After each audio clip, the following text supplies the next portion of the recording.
Hello friends, welcome to my channel Class 10 Max Subject. Class 10 Max Subject Chapter 3 Exercise 3.6 Question 2, and in that this exercise 3.6 का last part है. Okay, अब यहाँ पे मैं question read करती हूँ. Ruhi travels 300 kilometer to her home partly by the train and partly by the bus. अब ये मैं एग्जाम्पल बताती हूँ, एक्सप्लेनेशन. ये ए और बी है. ओके, इधर रूही जाती है कितना किलोमीटर? 300 किलोमीटर. आधा बस में और आधा ट्रेन पे. ओके, अभी she takes 4 hours if she travel 60 kilometre by train. 60 kilometre पहले वो ट्रैवल करती है ट्रेन से. ये ट्रेन है. ओके, 60 किलोमीटर ट्रेन से वो ट्रैवल करती है. बाकी का वो बस से ट्रैवल करती है. 60 माइनस 300 में 60 माइनस करेंगे तो क्या हुआ? 240 किलोमीटर वो किससे ट्रैवल करती है? बाय बस. ओके, इधर टोटल टाइम कितना दिया है? 4 hours. टोटल टाइम कितना दिया है? Total time is equal to 4 hours. Okay, अभी यहाँ लेट करते. The speed of the train will be x kilometre per hour and the speed of the bus will be y kilometre per hour. Let the speed of the train be x kilometer per hour and speed of the bus be y kilometer per hour. Okay, ये दोनों मिल गया है. अभी इसमें time taken to travel 60 kilometre. अभी time taken to travel 60 kilometre किसमें? By train. By train. Okay, so train का क्या है? 60 अपॉन एक्स आ गया. 60 upon x hour. Okay, HR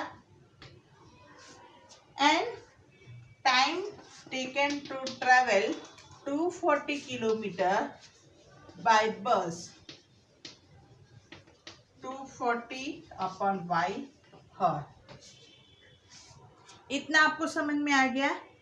अभी केस 1 पे ये बताते हैं time taken to travel 60 kilometre by train 60 upon x. Actually क्या है, यहाँ पे रूही ट्रैवल्स करती है 300 किलोमीटर. अपने घर जा रही है, ऑफिस में से या स्कूल से कहीं भी हो, 300 किलोमीटर वो जा रही है. लेकिन वो किसमें? आधे ट्रेन पे, partly by train and partly by the bus. Okay, 4 घंटे लगाती है if she travel 60 kilometre by train. 60 kilometre by train and remaining by bus. तो उसमें 4 hours टाइम तो लगाती है. तो 300 में से 60 ट्रेन से जाती है तो रिमेनिंग क्या होता है? 240 होता है. 300 माइनस 60 था 240, तो वो बस में जाती है. ओके, तो let the speed of the train be x और speed of the bus will be y. और उसमें टाइम टेकन बताया 60 किलोमीटर बाय ट्रेन यानी 60 अपॉन x है, और 240 किलोमीटर बाय बस है तो 240 अपॉन y हावर. ओके, अभी ये एट पर द क्वेश्चन, ये क्या है? According to the question. अभी अकॉर्डिंग टू क्वेश्चन क्या है? 60 अपॉन x क्या है फिर? Plus 240 upon y is equal to 4. ये क्या है? First equation. ओके, इक्वेशन 1 मिल गया है. अभी यहाँ तक आपने किया है. ओके, अब मैं ये रब आउट नहीं कर रही हूँ. इसी में मैं आपको केस 2 का एक्सप्लेनेशन करती, लेकिन आप लोगों को ये लिखना है तो लिख लो, क्योंकि इसके बाद का स्टेप्स वही आएगा. अभी मैंने यहाँ पे 60 किलोमीटर हटा दिया ट्रेन का, 240 हटा दिया.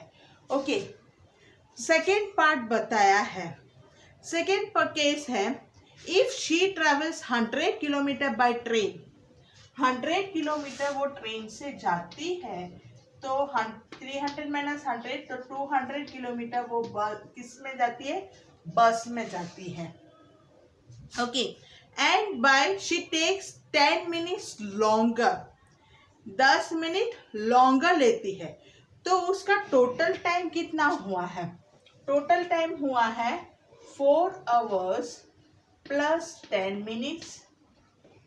ओके, 4 आवर्स प्लस 10 मिनट्स हो गया, ये तो आ गया आपको। Okay, 4 hours plus 10 minutes. अभी ये किस तरह करना है आपको मैं ये बताती हूँ। ये अगर आपको मिनट पे करना है या आपको हावर पे करना है, जो भी है उसमें सेम ही आएगा। अब ये जो एक स्टेप है मैं निकाल देती हूँ, क्योंकि ये स्टेप की तो इधर ज़रूरत नहीं है, थोड़ा मैं एक्सप्लेनेशन शॉर्ट पे करूँगी। अभी 4 आवर एंड 10 मिनट्स हमें हावर पे ही कन्वर्ट करना है, तो 1 आवर कितना है, 60 मिनट्स। सो 4 प्लस 10 अपॉन 60 मिनट्स हो गया। अंडरस्टूड? ये 0 0 कट हो गया। अब ये तो ऑफकोर्स 4 अपॉन 1 ही आएगा, तो 6 4 जा कितना है, तो यहाँ पे ऐसा होगा 4 प्लस 1 अपॉन 6। सो यहाँ पे तो 24 प्लस 1 अपॉन 6 यानी 25 अपॉन 6 आ गया टोटल हावर्स। 25 अपॉन 6, यहाँ पे हमें 4 आया था, सेकेंड केस में 25 अपॉन 6 आ रहा है।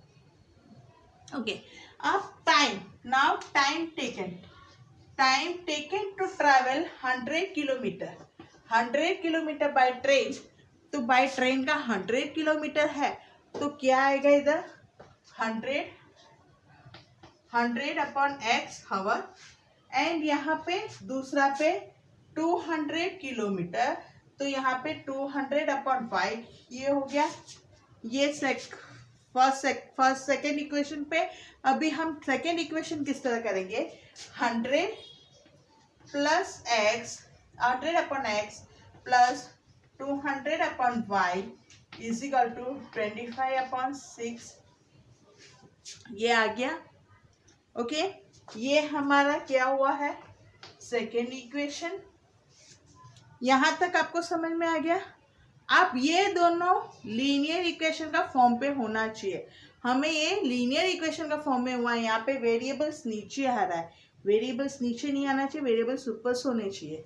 सो हम इसको क्या करेंगे, अभी यहाँ पे ये मैं अभी रबर कर देती हूँ। अभी ये सब चीज़ की ज़रूरत नहीं है, सिर्फ हमें इक्वेशन 1 और इक्वेशन 2 की ज़रूरत है। अभी वेरिएबल ऊपर आना चाहिए, सो हम लेट करेंगे, late 1 upon x is equal to u and 1 upon y is equal to v. Okay, तो 60u plus 240v is equal to 4। ये इक्वेशन है यहाँ पे। ओके, तो ये कौन सा इक्वेशन मैंने डाल दिया, थर्ड नंबर डाल दिया। अब फोर्थ में हम ऐसे ही करेंगे। यहाँ पे क्या है, फोर्थ इक्वेशन, थर्ड तो हो गया, फोर्थ में 100u plus 200v is equal to 25 upon 6, ये फोर्थ इक्वेशन है। ओके, अब मेरे को ये 6 जो है मैं इधर ट्रांसफर कर देती हूँ, मल्टीप्लीकेशन करती हूँ, डिवीजन है तो ऑपोजिट साइड में हम मल्टीप्लीकेशन लेते हैं। 600u plus 200v is equal to 25, तो 600u plus 1200v is equal to 25, ये हमारा फोर्थ इक्वेशन आ गया। फोर्थ इक्वेशन आ गया। अब हम क्या करेंगे, ये अभी मैंने ये अभी रबर कर लेती हूँ। अब देखो मेरे को ये दोनों सॉल्व करना है, third and fourth equation, third और फोर्थ इक्वेशन सॉल्व करना है, तो मेरे को कोई एक वेरिएबल को तो निकालना ही पड़ेगा। यस, कोई एक वेरिएबल को मुझे निकालना पड़ेगा। अब वेरिएबल को निकालने के लिए मैं यहाँ पे क्या करूँगी, ये तो एज इट इज रहेगा 25, क्योंकि यहाँ पे 600 है और यहाँ 60 है। तो मैं क्या करूँगी, multiply third equation, equation 3 multiplying by 10, ये 10 से मल्टीप्लिकेशन करूँगी तो 600u plus 2400v is equal to 40, equation 5 आ गया। ओके, ये इक्वेशन मैंने 5 कर दिया। अब 4 और 5 को मेरे को सॉल्व ऑफ करना है, 4 एंड 5 को सॉल्व ऑफ करना है, तो मैं क्या करूँगी, 600u plus 1200v is equal to 25, 600u plus 2400v is equal to 40। Okay, यहाँ मैंने कर दिया है। फिर यहाँ क्या करूँगी, माइनस माइनस माइनस, ये दो जीरो कट हो गया, 2400 में से 2400 करेंगे, 1200v minus is equal to 40 minus तो 150। ओके, सो v क्या हुआ, v हुआ है 150 अपॉन 1200 हुआ। अभी 3 5 जा एंड 3 400 जा, 5 1 जा और 5 80 जा, तो v का वैल्यू क्या हुआ है, 1/80। ओके, v का वैल्यू हमें 1/80 मिल गया। अब ये 1/80 में कौन सी इक्वेशन पे डालूंगी, इक्वेशन 3 पे। हमारे इक्वेशन 3 क्या था, 60u प्लस इस पे, तो ये 60u plus 240 into 1/80 is equal to 4। So 1010 का 8 1 जा 8 3 जा, तो 60u plus 3 is equal to 4, तो 60u is equal to 4 minus 3 कर दिया, तो यहाँ पे क्या हुआ, 60u इज इक्वल टू 1, तो u is equal to 1/60, so u का वैल्यू क्या हुआ, 1/60 आ गया। ओके, v का वैल्यू हमें मिला है 1/80 और u का वैल्यू मिला है 1/60, लेकिन हमने पहले क्या किया, 1/x और 1/y वैल्यू लेट किया था। ओके, और u पे हमने 1/x किया था, v पे हमने 1/y वैल्यू किया। अब now u is equal to 1/x and u is equal to 1/60, 1/x is equal to 1/60। Okay, so x is equal to 60 आ गया। ऐसे ही now v is equal to 1/y is equal to and v is equal to 1/80, 1/y is equal to 1/80, cross पे डाल दिया, y is equal to 80 आ गया हमारा। x किलोमीटर, ये क्या है, x kilometre per horror, 60 kilometre per horror, और ये क्या है, 80 किलोमीटर पर हॉर। तो हमारा स्पीड ऑफ द ट्रेन कितना है, 60 kilometre per hour and the speed of the bus is 80 kilometre per hour. So दोस्तों, मैंने अगर ये एक्सरसाइज थोड़ा इजीली किया है, आपको सब स्टेप्स लिखने पड़ेंगे, मैंने वो स्टेप्स थोड़ा बहुत मैंने कट आउट किया है। ओके, पूरा स्टेप्स लिखिए, समझिए, और ये जो क्वेश्चन एक्सरसाइज 3.6 के जो क्वेश्चन 2 था, वो तीनों सम्स बहुत इम्पोर्टेंट है, प्लीज़ प्रैक्टिस कीजिएगा। कोई भी डाउट हो तो कमेंट सेक्शन पे सेंड कीजिए, और जिसने भी मेरे चैनल को सब्सक्राइब नहीं किया तो सब्सक्राइब कीजिए, बेल आइकन को प्रेस कीजिए, ताकि आप लोगों को मेरे हर एक न्यू वीडियोस के नोटिफिकेशन मिलते रहेंगे। Thank you.